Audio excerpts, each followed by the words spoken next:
Arber Hoxha po kalon një formë shumë të mirë në kampionatin kroat, ku ditën e djeshme shënoi një tjetër gol dhe dha një asistim brenda pjesës së parë.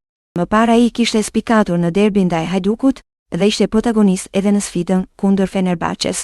Megjithatë, lajmet nga Kroacia sollën shqetësim, pasi Hoxha u detyrua të largohej nga fusha në pjesën e dytë për shkak të një problemi fizik. Fillimisht u raportua se nuk dihej se sa kohë do të mungonte. Në një moment kur kombëtarja shqiptare përgatitet për ndeshjen kundër Serbisë, pas 2 javësh, më vonë u mësua se bëhet fjalë për një problem muskulor, jo serioz. Futbollisti do qëndrojë 2 ditë jashtë stërvitjes për terapi dhe më pas do t'i rikthehet skuadrës.